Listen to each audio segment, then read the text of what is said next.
विशिष्ट शिक्षकों को सेवा निरंतरता।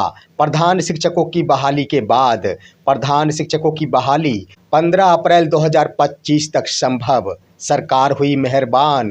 बीपीएससी टीआरई 1 और 2 के तहत पुनः 10,000 अभ्यर्थियों को मिला मौका। शिक्षा विभाग ने अपनाई उदारवाद की नीति। नमस्कार दोस्तों, बड़ी खबर के साथ आप सभी के बीच बिहार सरकार की मेहरबानी और शिक्षा विभाग की उदारवादी नीति को लेकर मुखातिब हूँ। दोस्तों, आज का यह वीडियो खास है और यह वीडियो मुख्य रूप से बने हुए विशिष्ट शिक्षक या फिर भविष्य में बनने वाले विशिष्ट शिक्षकों से संबंधित है, साथ ही साथ प्रधान शिक्षकों से संबंधित है। और सबसे बड़ी बात कि बीपीएससी टीआरई 1 और टीआरई 2 के तहत कुछ ऐसे भी अभ्यर्थी थे जिन्हें शिक्षक बनने का मौका नहीं मिल पाया था। अब सरकार की मेहरबानी के बदौलत लगभग 10,000 बिहार में ऐसे अभ्यर्थी हैं जिन्हें मौका मिलने का रास्ता साफ हो गया, पत्र जारी कर दिया गया है।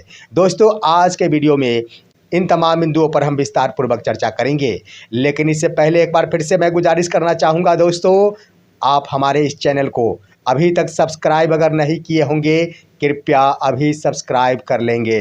दोस्तों, इन दिनों बिहार सरकार बिहार शिक्षा विभाग पर मेहरबान हो गए हैं और सरकार की मेहरबानी के बदौलत शिक्षा विभाग ने उदारवादी नीति अपनाई है। अपनी उदारवादी नीति के कारण बिहार में बने शिक्षकों के साथ साथ आने वाले दिनों में शिक्षक बनने वाले अभ्यर्थियों को भी सरकार और विभाग की ओर से बड़ी राहत प्रदान की जा रही है। इन राहतों में दोस्तों कई प्रकार की राहतें प्रदान की गई है। शॉर्ट में हम उसकी भी चर्चा करेंगे, लेकिन बड़ी खबर के साथ मैं बता दूंगा कि उदारवादी नीति का सबसे ज़्यादा लाभ मिलेगा अभी वर्तमान में बने हुए विशिष्ट शिक्षकों को और आने वाले दिनों में विशिष्ट शिक्षक बनने वाले शिक्षकों को। इसका दावा मैं 100% करता हूँ, वो मिलेगा सेवा निरंतरता के लाभ के साथ। दोस्तों, आइए सबसे पहले हम बातें करते हैं सरकार मेहरबान कैसे हो गई है, शिक्षा विभाग कैसे उदारवाद की नीति अपना रही है। दोस्तों, आपने देखा होगा कि प्रधान शिक्षकों की यह मांग थी कि इन सभी को ब्लॉक चुनाव का मौका दिया जाए और इसको लेकर गंभीरता दिखाते हुए शिक्षा विभाग की ओर से 24 घंटे पहले एक कमेटी का गठन किया जाता है। इसके संबंध में पत्र जारी किया जाता है। पत्र जारी होने के बाद यह कयासें लगाई जाती है कि शायद इसे ठंडे बस्ते में डाल दिया गया, लेकिन 24 घंटे भी नहीं बीतते हैं और विभाग के द्वारा कार्रवाई प्रारंभ कर दी जाती है बिना कमेटी के रिपोर्ट के बाद ही। यानी दोस्तों, कमेटी का काम रह गया है सिर्फ व सिर्फ प्रखंडों का विकल्प पर विचार करने की, यानी प्रखंडों को आवंटित करने की। इसीलिए तो तमाम प्रधान शिक्षक अभ्यर्थियों को मौका दे दिया गया प्रखंडों का चुनाव करने के लिए। दोस्तों, सिर्फ व सिर्फ प्रधान शिक्षकों के द्वारा ही प्रखंडों की मांग की जा रही थी, लेकिन दरियादिली दिखाते हुए शिक्षा विभाग की ओर से टीआरई 3 के अभ्यर्थियों को भी यह अवसर प्रदान कर दिया गया। यह बिल्कुल उदारवाद नीति को दर्शाता है, बिहार सरकार की मेहरबानी को सामने प्रस्तुत करता है। अब आइए दोस्तों, उदारवाद नीति यहीं पर समाप्त नहीं हुई। ट्रांसफर के बिंदु पर आप देखेंगे एकाएक ही शिक्षा विभाग सजग हो गई। सरकार की ओर से और विभाग की ओर से पूर्णतः रणनीति बना ली गई है कि हम सभी का ट्रांसफ़र करेंगे। दोस्तों, इसके संबंध में कई प्रकार की खबरें चल रही है। लोगों का तो ये भी मानना है कि दूरी के आधार पर आवेदन करने वाले पुरुष शिक्षकों का ट्रांसफ़र नहीं होगा, लेकिन मैं कहना चाहता हूं दोस्तों, सरकार की मेहरबानी यह स्पष्ट करता है और शिक्षा विभाग की उदारवाद की नीति यह झलकाती है कि निश्चित रूप से दूरी के आधार पर आवेदन करने वाले पुरुष संवर्ग के शिक्षकों का भी ट्रांसफ़र होगा। इसमें कहीं से कोई संशय नहीं है। दोस्तों, मैं कहना चाहूँगा कि ट्रांसफ़र के बिंदु पर सरकार इतनी सख्त हो गई, इसका मुख्य कारण है कि सरकार के द्वारा चुनावी वर्ष में मेहरबानी दिखाई जा रही है। भरपूर क्रेडिट लेना चाहेगी बिहार सरकार और शिक्षा विभाग। स्वाभाविक है कि जब इतनी संख्या में बहाली कर दी गई, स्वाभाविक है कि चाहे जैसे भी हो राजकर्मी का दर्जा प्रदान कर दिया गया, स्वाभाविक है कि ट्रांसफ़र हेतु आवेदन ले लिया गया, स्वाभाविक है कि टीआरई 3 के अभ्यर्थियों की परीक्षा ले ली गई, परीक्षा फल का प्रकाशन कर दिया गया। जब इतने सारे कार्यों करने के बाद अंत समय में अगर जिस किसी के द्वारा जिस किसी के साथ थोड़ा सा भी विश्वासघात किया जाता है, सारे किए पर पानी फिर जाता है। इसलिए दोस्तों, उदारवाद की नीति अगर नहीं अपनाती है बिहार सरकार और शिक्षा विभाग, तो उनके द्वारा सारे किए गए नष्ट हो जाएंगे और इसका कोई भी क्रेडिट नहीं मिल पाएगा। इन बातों को समझते हुए तमाम अभ्यर्थियों को राहत प्रदान किया गया है और उन्हें इसका समुचित लाभ दिया गया है। दोस्तों, आप हमारे इस वीडियो में बने रहेंगे। मैंने अपना टॉपिक रखा है कि बने हुए विशिष्ट शिक्षक और भविष्य में बनने वाले विशिष्ट शिक्षकों को भी सबसे बड़ा फायदा होगा सेवा निरंतरता के रूप में। दोस्तों, इस पर हम चर्चा करेंगे, लेकिन इससे पहले कुछ बिंदुओं पर आना आवश्यक होता है। दोस्तों, मैं बातें कर रहा था ट्रांसफ़र पर। ट्रांसफ़र अवश्य होगा, सभी का होगा। आवेदन करने वाले एक भी अभ्यर्थी ट्रांसफ़र से वंचित नहीं रहेंगे। ये बात सत्य है कि पुरुष संवर्ग के अभ्यर्थियों का ट्रांसफ़र TRA 3 और प्रधान शिक्षकों के बहाली के बाद होगा, लेकिन इसमें भी समय नहीं लगेंगे, 1 महीने का वक्त चाहिए। बातें कर रहा था मैं दोस्तों उदारवाद नीति पर। तो यहाँ पर ट्रांसफ़र पर भी उदारवाद की नीति अपनाई गई है। और दोस्तों, एक बड़ी राहत जो शिक्षा विभाग की उदारता को दर्शाता है, वह एक पत्र जारी कर दिया गया है 27 मार्च 2025 को। वो पत्र आपके स्क्रीन पर है दोस्तों। यह पत्र प्राथमिक शिक्षा निदेशालय की ओर से तमाम जिला शिक्षा पदाधिकारियों को लिखा गया है। दोस्तों, इस पत्र में TRA 1 और TRA 2 के तहत वैसे अभ्यर्थी जो शिक्षक बनने से चूक गए थे, उन्हें अवसर प्रदान किया गया है। है ना उदारवाद नीति, है ना सरकार की मेहरबानी। दोस्तों, यहाँ पर गौर करेंगे, जिसे कुछ भी आशा नहीं थी, जो मान रहे थे कि अब मैं शिक्षक शिक्षिका नहीं बन पाऊंगी, उनके लिए एकाएक ही शिक्षा विभाग और बिहार सरकार के द्वारा मेहरबानी दिखा दी गई। कम बड़ी बात नहीं है, यह चुनावी वर्ष है। सरकार की मेहरबानी और विभाग की उदारता को दर्शाता है। दोस्तों, इस पत्र में स्पष्ट रूप से उल्लेख किया गया है कि वैसे अभ्यर्थी जिन्हें सीटेट परीक्षा में 82 अंक प्राप्त हुए, जो पिछड़ा वर्ग, अति पिछड़ा वर्ग एवं सामान्य कोटि के महिला संवर्ग की अभ्यर्थी हो, उन सभी को काउंसलिंग से वंचित कर दिया गया था। उन सभी की सूची 3 दिनों के अंदर बिहार के सभी जिला शिक्षा पदाधिकारियों से मांग की गई है, और इसलिए मांग की गई है ताकि इनका काउंसलिंग एक बार फिर से कराया जाए। दोस्तों, मैं बता दूं कि ऐसे अभ्यर्थियों की संख्या पूरे बिहार में 10,000 से ऊपर है। ढेर सारे तो शिक्षक थे पूरे बिहार में जिन्हें 82 अंक के आधार पर सेवा समाप्त कर दिया गया था, लेकिन 7 मार्च 2025 को ही उदारवादी नीति अपनाते हुए बिहार सरकार की ओर से 82 अंक पाने वाले अभ्यर्थियों को भी सफल करार दे दिया गया है। और उसी पत्र के आलोक में अब एक बार फिर से छूटे हुए अभ्यर्थियों को भी मौका दिया गया है, जिनकी काउंसलिंग कई जिलों के द्वारा नहीं कराया गया था। यह कहकर वंचित कर दिया गया था कि 82 अंक के संबंध में कोई भी पत्र नहीं है। वास्तविकता दोस्तों, कोई भी पत्र नहीं था। हाँ, वर्ष 2014 में एक पत्र था जिसके आधार पर उस समय भी 82 अंक वालों की नियुक्ति हुई थी, लेकिन वह पत्र विद्यालय अध्यापक से संबंधित नहीं, नियोजित शिक्षकों से संबंधित था। लेकिन इस बार 7 मार्च 2025 को विद्यालय अध्यापकों से संबंधित स्वीकृति प्रदान की गई है। 82 अंक के आधार पर भी शिक्षक पात्रता परीक्षा में सफल माने जाएंगे।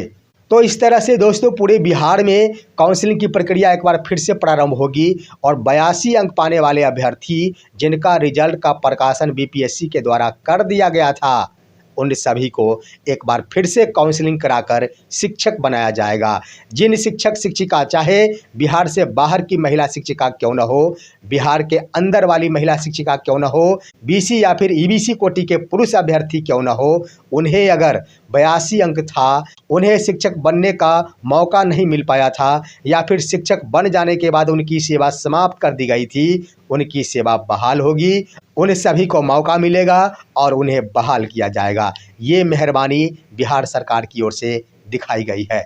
अब आइए दोस्तों, सबसे बड़ी बात कि विशिष्ट शिक्षक बनने वाले तमाम अभ्यर्थियों को इसका लाभ मिलेगा। ये बातें मैं 100% दावे के साथ कहता हूँ।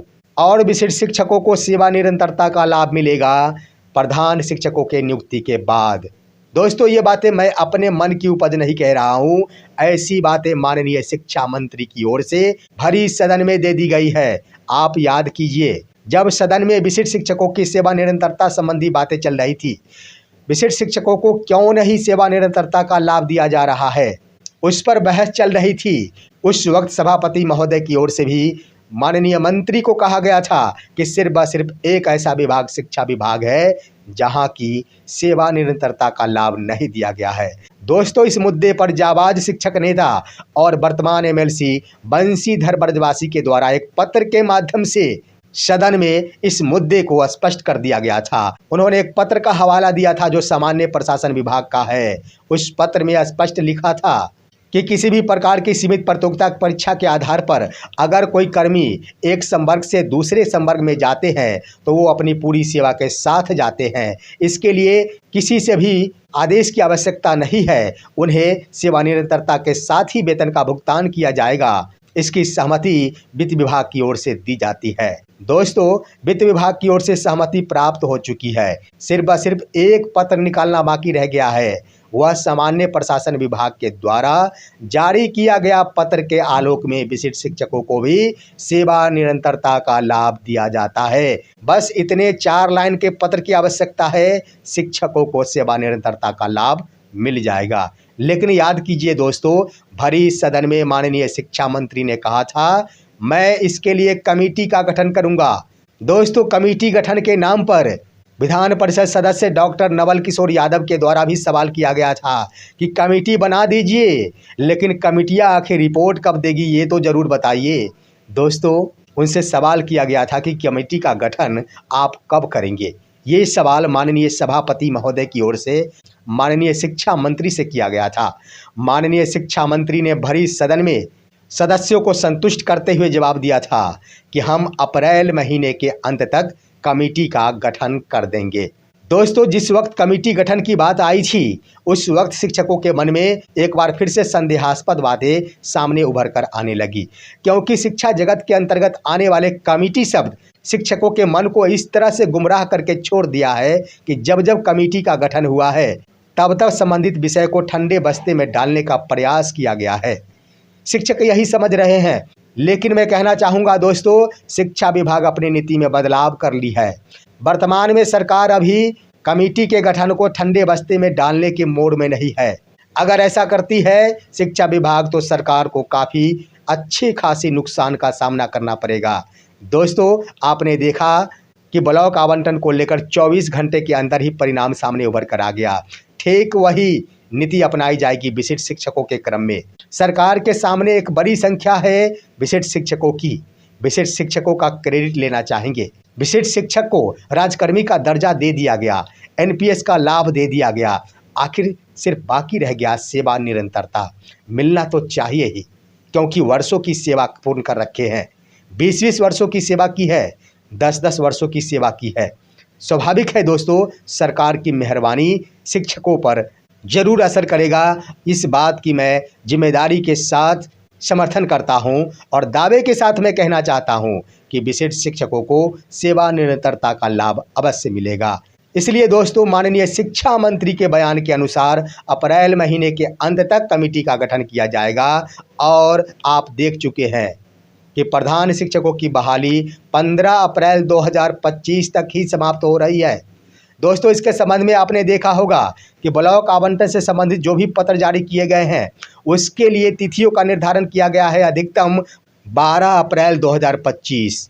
वहीं दोस्तों, प्रधानाध्यापकों के लिए तमाम जिला शिक्षा पदाधिकारियों से रिक्ति की मांग की गई है। उसका भी अंतिम तिथि है 9 अप्रैल 2025। यानी हर हाल में 15 अप्रैल से पहले बीपीएससी टीआरई 3 के अभ्यर्थी, प्रधान शिक्षक के अभ्यर्थी और प्रधानाध्यापक के अभ्यर्थी खुशखबरी का पल ग्रहण करने वाले हैं। वो अपने सपने को साकार कर नए पद पर जाने वाले हैं।